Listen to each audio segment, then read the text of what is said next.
Ameerikaa dabalatee dhaabbileen mirga namoomaa garaagaraa akkasuma hayyoonnii fi xiinxaltoonni siyaasaa mariin marsaa sadaffaa gaggeeffamuu qaba jechuun gara fuula feesbuukii fi akkasuma tiwiitarii isaatiitiin dubbachaa jiru. Namoonni dhimma marii marsaa sadaffaa kana qeeqaa jiranis ni jira. Egaa namoota kanneen qabannee isiniif dhiyaannee jirra.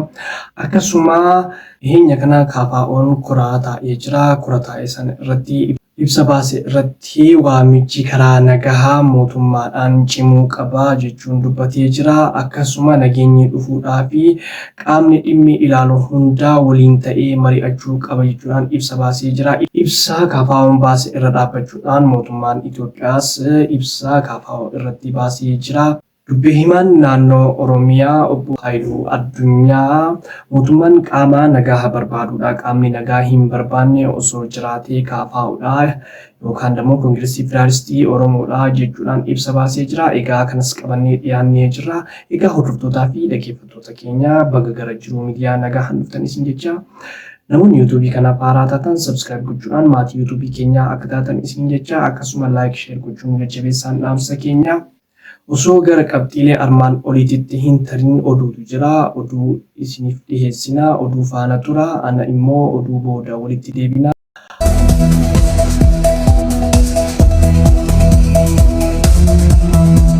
Harka fuuni ashamaa hordoftootaa fi dhaggeeffattoota keenya amma oduu qabannee isiniif dhiyaannee jirra. Oduu keenya wajjin hamma xumuraatti nu faana turaa affeerraa keenya. Namoonni yuutuubii kanaaf haaraa taatan sabskiraayib gochuun maatii yuutuubii keenyaa akka taatan isin jecha akkasuma laayik sheer gochuun jabeessaan dhaamsa keenya gara oduu keenyaatti isin dabarsina.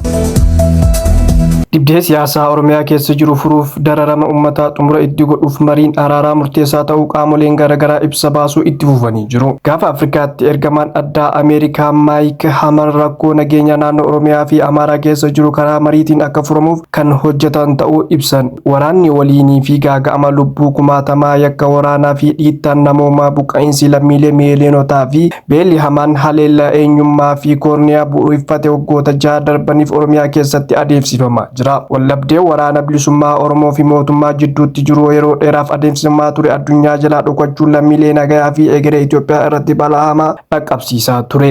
Waraanni yeroo dheeraaf naannoo guddicha Itoophiyaa Oromiyaa keessatti mootummaa fi waraana bilisummaa Oromoo gidduutti adeemsifamaa ture fi jiruun gaaga'ama namummaa hawaasaa fi miidiyaalee idil addunyaa jalaa dhokatee raawwatamee jira. Yakkoota lammiilee nagaa irratti raawwatameef ammoo mootummaa federaalaa fi bulchiinsi naannoo Oromiyaa adda dureen komatamu. Waggoota 6 darban qabataa waraana bilisummaa Oromootiin dargaggoonni, qonnaan bultoonni, barsiisonni fi barattoonni, qondaalonni paartilee siyaasaa fi kanneen biroo murtii seeraa malee hidhamuun ajjeefamanii jiru. Caalmaan isaanii ammoo mana hidhaa keessaa baafanii ajjeefamanii jiru. Yakkoonni kunniin hundi ija hawaasaa fi miidiyaalee idil addunyaa jalaa dhokachuun akka rakkoon Oromiyaa keessa jiru hammaatu taasisee jira. Walwaraansichaan camiinsi mirga namummaa bal'aan uummata irra gahee jira. Sababa waldhabiinsa lammiilee miiliyoona tokko ol qe'ee fi qabeenya isaarraa buqqa'uun gargaarsa barbaadaa jiraachuu dhaabbanni mootummoota gamtoonni ibsee jira. Lammiileen hedduun murtii seeraa malee ajjeefamuun, hidhamuun, qabeenya saamamaa fi buqqa'iinsa saaxilamanii jiru. Qaamoleen lamaan marsaa lamaan Taanzaaniyaa keessatti mariif ta'anii walii galtee malee xumuruun isaanii dararama uummataa dheeressee jira.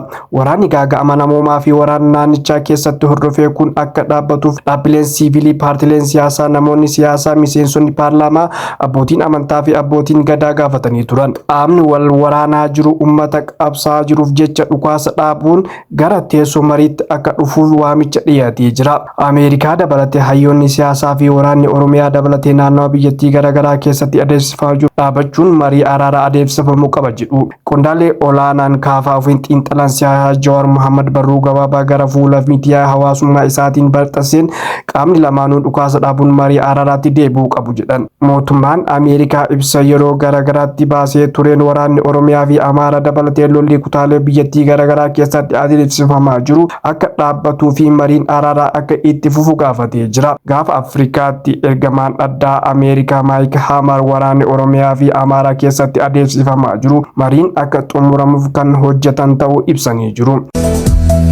humni tika mootummaa murtii seeraa malee nama hidhanii dararuun itti fufee jira. Oromiyaa bahaa magaalaa Dirree Dawaa irraa baatii lama dura qabamu magaalaa Shaggar kutaa magaalaa Sulultaatti kan hidhamte shamarree Faahimaa Ahmad hanga ammaatti mana murtiitti hin dhiyaanne jechuun keessa beektonni dubbatan. Akka namoonni isiitti dhiyaatan himanitti Faahimaan ji'a lama dura halkan sa'a 9tti mana qabamuun kan hidhamte yoo ta'u yeroo ammaa mana hidhaa kutaa magaalaa Sulultaa Abbichuu jedhamutti hidhamtee jirti. Paartiin mormituu Koongireesiin Federaalaa Oromoo KFO'n mootummaan nagaaf tasgabbii biyyattii mirkaneessuuf kutannoo qabu agarsiisuu akka qabu gaafateera. Dura taa'aan paartichaa Piroofeesar Mararaa Guddinaa ibsa gaazexeessitootaaf kaleessa kennaniin rakkooleen naannichaas ta'e sadarkaa biyyaatti mul'atu walitti bu'insa jiran karaa nagaadhaan hiikuuf itti gaafatamummaa guddaa kan qabu mootummaadha jechuun ibsaniiru. Dubbi himaan paartichaas obbo Sultaan Qaasim kanuma ibsanii. Yaamichi nagaa kun daran ka cimuu qabu humna mootummaa irratti sababa lama sadiitu jira. Kan jalqabaa humnoonni yeroo ammaa kana uummanni ittiin miidhamaatiin jiru ijoon uummanni illee gabaasan irra deddeebiin gaafataatiin jiru humnoonni mootummaa sababa adda addaatiin dhiibbaa miidhaa nurra geessaa jiranii kan jedhu wal waraansi dhaabbachuun kallattiidhaan mootummaa ilaallatuuf. Kanaaf mootummaan waraana kana dhaabuufis biyyattiillee gara nagaatti ceesisuufis responsibility guddaa qaba. Moral responsibility, legal responsibility ijoon isarra jira. Akka mootummaa biyyaatitti jechaadha. Koongireesiin Federaalaa Oromoo walgahii koree giddu galeessaa marsaa sadaffaa adeemsee tureen Oromiyaa keessatti waajjiraaleen qabu 200 ol mootummaa bilisiginnaatiin irraa cufameera jechuun hime. KFO'n yaa'ii koree giddu galaa tibbana adeemsee muudama garagaraas kennee jiraachuu ibse. Koreen giddu galaa KFO walgahii idilee isaa marsaa sadaffaa adoolessa 6 bara 2016 kan adeemsise yoo ta'u walgahii gabaasa raawwii hojii koree raawwachiiftuu KFO gabaasa haala sochii godina Oromiyaa fi Oromiyaan alaa jiran haala karooraan jiraachuu fi ilaalcha imaammata KFO irratti kan bu'uureffatedha. Yaa'ii kana irratti dirree qabsoo karaa nagaa mootummaan bilisiginnaa cufuu kan kaasee KFO'n waajjiraalee isaa Shawaa Lixaa fi Arsii Bahaa malee hundi isaanii cufamee jira jedhe. Bakkeewwan tokko tokkotti ammoo qabeenyi isaa dabalatee mootummaan saamamee jiraachuun ibse. Hooggantoonni fi miseensonni KFO miseensota ABO jechuun shakkamanii qaamolee tika mootummaatiin dararamaa akka jiran ibsee jira. Oromiyaa godinaalee 20 keessatti wal waraansi mootummaa fi waraana bilisummaa Oromoo gidduutti akka jiru qaama mootummaatiin hidhamanii reebichi buqqaatiin manneen uummataa jumlaa gubachuun loon uummataa saamamuu fi dhukaasni duguuggaa namoota ibiddaan gubuu ajjechaan humnoota olii adeemsifamaa jiraachuun addeesse. Godinaalee Shawaa Wallaggaa fi Bunnoo Bidallee keessatti haleellaan diroonii namoota nagaa irratti raawwatame eere.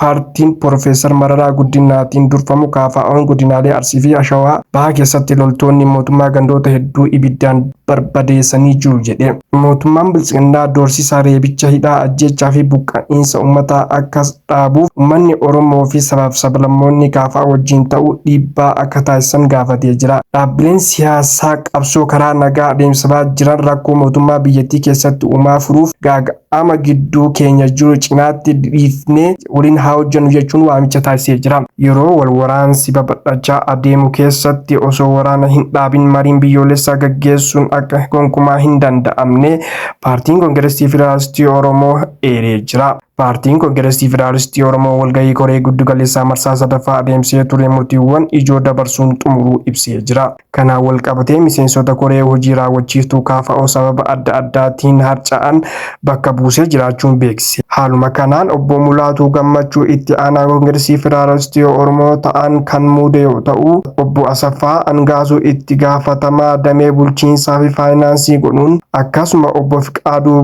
Baanjaa itti gaafatamaa damee tarsiimoo fi leenjii godhee muudee jira. Obbo Tolosaa Baachoo fi obbo Shaanii Beenyaa miseensota koree giddu galaa kan turan gara miseensummaa koree hojii raawwachiisuu KFO'tti ol guddisanii jiru. Godina Salaalee aanaa hidhabuu abbootii gandaa Yooyaa Alangoo iddoo addaa abbootii jedhamutti humni mootummaa manneen uummataa gubuun dhagahame. Kuni kan ta'e wixata dhiingaddaa jechuun adoolessa 16 bara 2024 yoo ta'u manneen uummataa baay'inaan 8 ta'an ibiddaan gubuun biraa deemanii. Aanaa hidhabuu abbootii gandaa Yooyaa Alangootti dhiingadda waraana bilisummaa Oromoo fi humnoonni mootummaa gidduutti waraansi jiraachuu jiraattonni naannichaa dubbatan. Waraansa kana keessa hooggantoonni olaanoo humnoota mootummaa dabalatee humni mootummaa hidhamuu himu jiraattonni naannichaa. Haaloo kanaan manneen jiraattota 8 ta'an gubuun barbadeessuun namoota dirree irratti da'oo malee hambisanii jiru. Waqtii gannaa kana keessa qonnaan bultoota jalaa mana gubuun maatii dirree irratti facaasuun hedduu ulfaataa jechuun jiraattonni naannichaa dubbatan. Humni mootummaa kun mana barumsaa Roobii Yooyaa buufata taasifachuun yeroo dheeraaf uummata dararaa turanii jiru. Haala nageenyaa waliigala godina Salaalee keessa jiru ulfaataa ta'uu jiraattonni naannichaa himu. Sababa rakkoo nageenyaa qonnaan bulaan hojii qonnaatti osoo hin bobba'in harkifate jechuun kan himan jiraattonni bara itti aanu uummanni rakkoo kana caaluuf saaxilama jedhan. Aanota adda addaa keessatti waraanni bilisummaa Oromoo fi humnoonni mootummaa gidduutti waraansa taasifamuun uummanni daramaa jiraachuu kan himan jiraattonni aanaa dharraa dabalatee aanota ollaa keessatti immoo humnoota finxaaleyyii faannoon uummas dararamaa jiraachuun ibsan.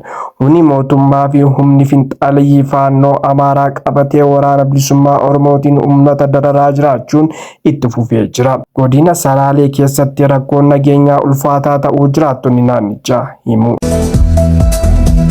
Godina Shawaa Kibba Lixaa aanaa ammayyaa gandaa Abbayyaa Jabiilaa Gooxii Gaalee jedhamutti wixata dhiingaddaa galgala haleellaa humni finxaaleyyii uummata irratti taasiseen namoonni nagaa 11 ajjeefamuun 3 immoo madaahuun dhagahame. Yeroo finxaaleyyii faannoo kunniin tarkaanfii uummata nagaa irratti fudhatan humni nageenyaa mootummaa birmannaa tokkollee hin taasisne kan jedhan jiraattonni naannichaa namoonni ajjeefaman kunniin daa'imman manguddootaa fi haadholee ta'uu himan. Halkan naannoo sa'aatii 4tti seenuun ajjechaa kana raawwatan jedhu jiraattonni. Humni finxaaleyyii faannoo Amaaraa kun naannoma sana qubsuma kan qabu yoo ta'u kallattii ganda Saabaatii Tulluu Seexanaa jedhamu irraa ka'anii dhufuun ajjechaa kana raawwatan jedhan jiraattonni naannichaa. Kana malees humnoonni kunniin iddoowwan adda addaa irraa ka'anii dhufuun himan.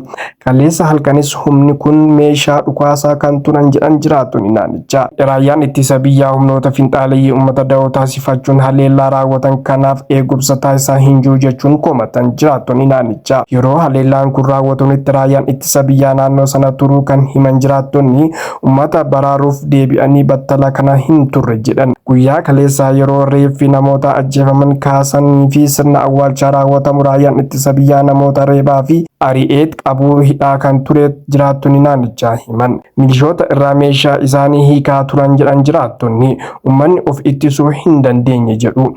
Humni kun tibbanuma kana Oromiyaa keessatti bakka garagaraatti namoota ajjeesaa jiraachuun nuti gabaasnee turre. Uummanni Oromoo naannoo humni kun socho'aa jirutti ijaaramuu qaba jechuun dhaamsa keenya.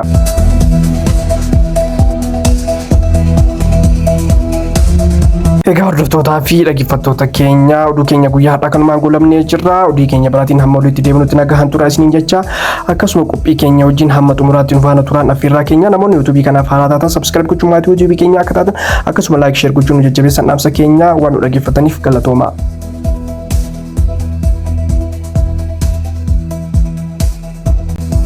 Egaa hordoftootaa fi dhaggeeffattoota keenya oduu booda walitti deebinee jirra. Qabxiilee har'aa qabannee keessaa Ameerikaa dabalatee dhaabbileen gurguddoon addunyaa garaagaraa dhimma marii araaraa ABO fi mootummaa Itoophiyaa irratti ibsa garaagaraa baasanii jiranii. Marii kana irra dhaabbachuudhaan namoonni tokko tokko yaada dhuunfaa isaanii gara fuula Feesbuukii fi Tiwiitarii isaanii kennaa jiranii. Irra caalaan isaanii immoo hayyoota qeeqaa jiru. Mee namoota kanneen keessaa nama tokko qabadhee isiniif dhiyaadhee jirra. Yaada isaa kana akkuma asirratti argaa jirtan kana barreeffama isaa yaadni inni wanni namni kun jedhuun dibbeen marii marsaa sadaffaa jedhamee dibbifamaa jiru kuni dibbee sobaati malee dibbee dhugaatii miti. Mootummaan marii araaraa hin barbaadu osoo marii araaraa akka barbaaduuti. Qondaalota ABO kana dura Taanzaaniyaa irratti marii marsaa lammaffaadhaaf argamanii yaalii ajjechaa irratti raawwatu ture. Kana immoo hayyoonnii fi akkasuma Namni dhimma kanaaf Taanzaaniyaa argamee hundi ni beekaa jechuun dubbata. Namni kun yaada kana eessaa akka fuudhee haasaa jiru hin beeku. Wanti kun jiraateennaan sirrii miti jedhaan gara kiyyaan yoo dhuguma qondaaltota ABO irratti yaaliin ajjechaa gaggeeffamee jiraate hayyoonnis yoo quba qabaatan ta'ee silaa waan kana uummatatti dubbachuu qaban tureeyyuu osoo gara marii marsaa sadaffaatti hin darbiin dura waa'ee marii marsaa lammaffaa irratti wantoonni kun yoo dhuguma raawwatamee jiraate wantoota kanneen haasa'uu qaban tureeyyuu wantoota kanneen uummataan biraan gahuu qaban tureeyyuu sababni isaallee qaamni kun qaama araara barbaaduu miti jechuudha yoo dhuguma wantoota kanneen raawwatee jiraateef. Egaa hordoftootaa fi dhaggeeffattoota keenya akkuma kinoo asirratti argaa jirtan kana barreeffamni kun isinitti dubbata jedhee yaada. Dhimma kana xiinxalaan siyaasaa Oromoo obbo Jawaar Mohammadis quba hin qabanii jedhee dubbata namni kun. Maqaa isaa jalatti dubbatee jira. Maqaan isaa akkuma argaa jirtan kana jechuudha. Egaa hordoftootaa fi dhaggeeffattoota keenya qabxiin keenya lammaffaa immoo Koongireesii Federaalistii Oromoo korataa irratti ibsa baaseenii waamichi karaa nagahaa gama mootummaatiin cimuu qabaa jechuun dubbata. Waamichi gama mootummaatiin cimuu qabaa sababni isaallee mootummaan biyya bulchaa jiru isaa qaama biyya bulchaa jirutu qaama yoo dhuguma nagaa kan barbaadu ta'ee dhimma nagaatiif quuqamee warra bosonaas ta'ee qaama biraa gama nageenyaatitti yaamuu qaba jechuudhaan ibsa baasee jira. Hoogganaan Koongireesii Federaalistii Oromoo Profeesar Mararaa Guddinaa haasawaniini nageenya waaroo kan dhufuu danda'uuni qaamni dhimmi ilaaluu hundi isaatiyyuu dhimma nageenyaa irratti taa'eetiin yoo waloodhaan waliin mari'ate qofaa nageenyi dhufuu danda'a. Adda addatti wal harkisaatiin mari'achuun nageenyi hin dhufuu jechuudhaan waltajjii kanarratti akkasuma miidiyaadhaaf yaada isaanii kennanii jiru. Akkuma kinoo viidiyoo kana irratti argaa jirtan kana mee viidiyoo kana dhaggeeffannee walitti የተሳካ ሰላምና መረጋጋት መምጣት የሚችለው ሁሉም የኢትዮጵያ ኃይሎች የተሳተፉበት ብሔራዊ እርቅ፣ ብሔራዊ ድርድር፣ ብሔራዊ ምክክር ይደረግ ስንጠይቅ ነበር። በመካከል ብልጽግና ፓርቲ ያንን ጠልፎ ኮሚሽነሩ yaamichi nagaa kun daran ka cimuu qabu humna mootummaa irratti sababa lama sadiitu jira. Kan jalqabaa humnoonni yeroo ammaa kana uummanni ittiin miidhamaatiin jiru ijoon uummanni illee gabaasan irra deddeebiin gaafataatiin jiru humnoonni mootummaa sababa adda addaatiin dhiibbaa miidhaa nurra geessaa jiranii kan jedhu wal waraansi dhaabbachuun kallattiidhaan mootummaa ilaallatuuf. Kanaaf mootummaan waraana kana dhaabuufis biyyattiillee gara nagaatti ceesisuufis responsibility guddaa qaba. Moral responsibility, legal responsibility ijoon isarra jira.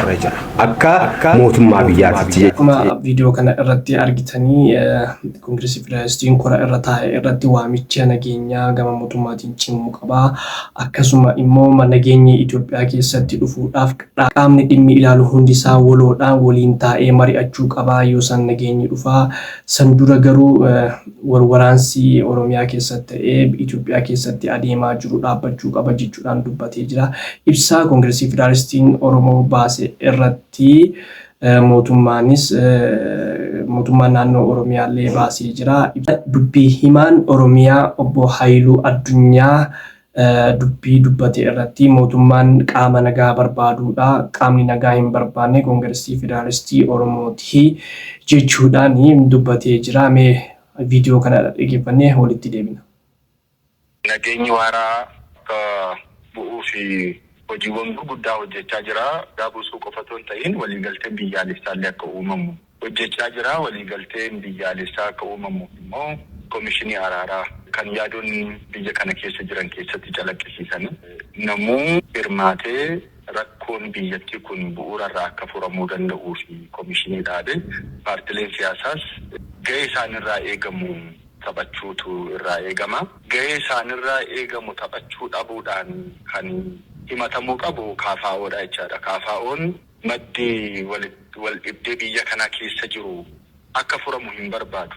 KFO fi paartileen muraasni isa fakkaatan marii araaraarraa baqachuu waan isaanirraa eegamu biyya kana keessatti nagaaf tasgabbiin akka uumamu bahuudhaaf fedhii hin qabanii yookiin waldhabdeen kun akka itti fufuu fi karaa madda siyaasaa ittiin uummata kakaasan godhatanii waan yaadanii deemaa jiran fakkaata malee gahee isaanirraa eegamu. Akkuma haasawaa nama kanaa argaa jirtan kana qaamni nagaa barbaadu mootummaan qaama nagaa barbaadudha. Qaamni nagaa hin barbaanne Koongireesii Federaalistii Oromooti. Nageenyi akka hin dhufne qaamni barbaadu osoo jiraate Koongireesii Federaalistii Oromooti jechuudhaan dubbata. Koongireesii Federaalistii Oromoo jechuun paartiidha. Paartii biyya bulchaa jiru miti. Paartii dhiibamee waajjiraalee hundi isaa irraa cufameetiin badee jirudha. Akkamitti qaama nageenya hin barbaanne. Irraan immoo paartiin Koongireesii Federaalistii Oromoo jechuun paartiilee karaa nagahaatiin biyya keessatti hojjetaa jiran keessaa tokko. Akkamitti qaama nageenya hin barbaanne jechuudhaan akkamitti akka mootummaan dubbatee naaf hin galle jechuun dhuguma immoo akkuma ibsa Koongireesii Federaalistiin Oromoon baase irratti qaamni gara nagahaa harkisuu qabu irra guddinaan qaama waa'ee nageenyaa dubbachuu qabu osoo jiraate qaama mootummaati. Koongireesii Federaalistii Oromoo jechuun mootummaa miti, paartiidha. Paartii biyya keessatti dhiibamee jirudha. Paartii karaa nagaatiin falmadha jedhee biyya keessa galeedha. Paartiin kun akkamitti nageenya hin barbaanne mootummaan jechuun akkamitti akka yaadannaaf hin galu. Egaa hordoftootaa fi dhaggeeffattoota keenyaa qophii keenya har'aa kanumaan goolabnee jirra. Qophii keenya har'aa waa hedduu akka hubattan akka baratan abdii qabna. Namoonni yuutuubii kana haaraa taatan sabskiraayib gochuun maatii yuutuubii keenyaa akka taatan akkasuma laayik sheer gochuun akka nu jajjabeessitan dhaamsa keenya waan wajjin turtaniif fi galatoomaa ulfaadha.